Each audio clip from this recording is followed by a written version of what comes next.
The information in this video is taken from my workbook and mini-course, Starting a Not-for-Profit, written for those of you who are at the stage of creating a platform for your cause and looking for some help around starting up and structure. What is a not-for-profit? There's a lot of confusion about what a not-for-profit organisation is and does, which can be confusing if you're trying to research how to start one. The term not-for-profit is not a legal structure. Instead, a not-for-profit organisation is a business that aims to do something other than make a profit for its owners. It's independent, meaning it's not owned by the government or any statutory services.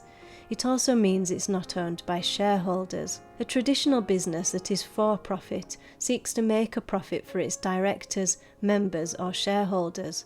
However, one of the most common misperceptions I hear is that if you run a not-for-profit organisation, you can't make a profit. That's not actually what not-for-profit means.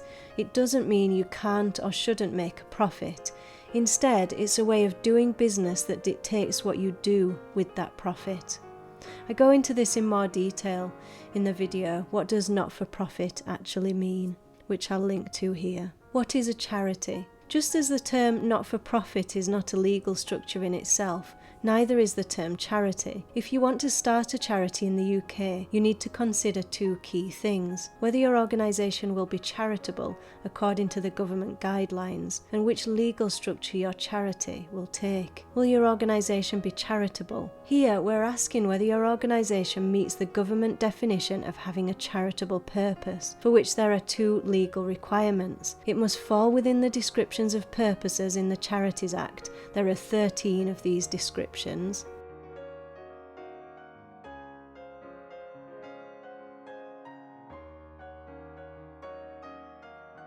And it must be for the public benefit.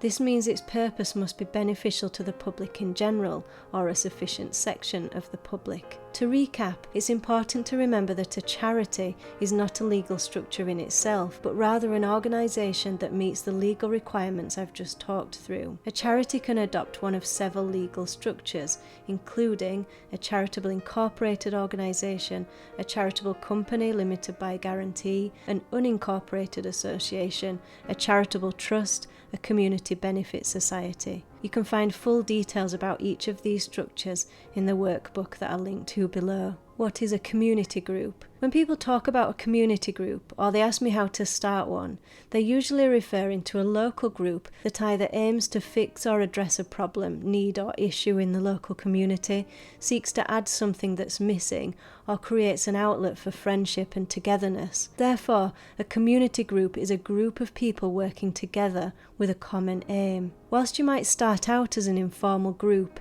if you want to gain real traction and make an impact on your local community, you might want to take a step towards formalising your group. A community group is usually unincorporated. Very briefly, here's what that means. An unincorporated organisation is seen in legal terms as a collection of individuals, meaning that the people who set up the group are themselves the group. Therefore, all financial obligations are the direct responsibility of that group of individuals. To keep things simple, most people will start off by creating an unincorporated association. This can be a great place to start because it allows you to create some structure for your group, but it's easy to then move to a different, incorporated structure if and when you grow. If you're planning on starting a community group, you can find more detail in the post and video that I'll link to here. What is a social enterprise? The term social enterprise has become widely known and used increasingly over the last 15 years or so, since the introduction of a new type of company, a community interest company,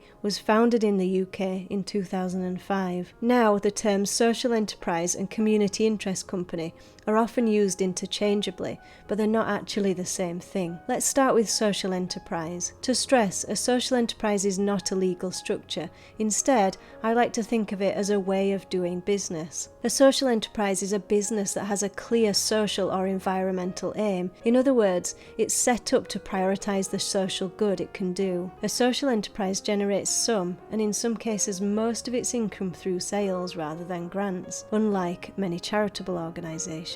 A social enterprise reinvests its profit back into the community it was set up to serve. Now, because social enterprise isn't a recognised legal term, but rather an approach to doing business, Many different types of organisations can class themselves as a social enterprise, including limited companies, sole traders and charities. You may not even be aware that some of the well-known brands in the UK, such as the Big Issue and the Co-op, are social enterprises. But if you're thinking about starting a social enterprise, then the most common legal structure that is used is the Community Interest Company model, also referred to as a CIC or KIC. In all honesty, I'm a big fan of the CIC, and here's why. The way I describe the CIC is that it's like a hybrid business model, giving the best of both the charitable and the business approaches. I see them as offering a really flexible way to deliver on your mission or social aim. For many people, myself included, it provides the perfect vehicle for turning a passion into a living, and doing so in a way that feels authentic and ethical. The main thing to note is that none of the terms not-for-profit, charity, community group, or social enterprise are actually legal structures in themselves, but the definitions of them can help you to decide what kind of platform you need in order to do the good work you plan to do in the world. You can find the link to the Starting a Not-for-Profit workbook below.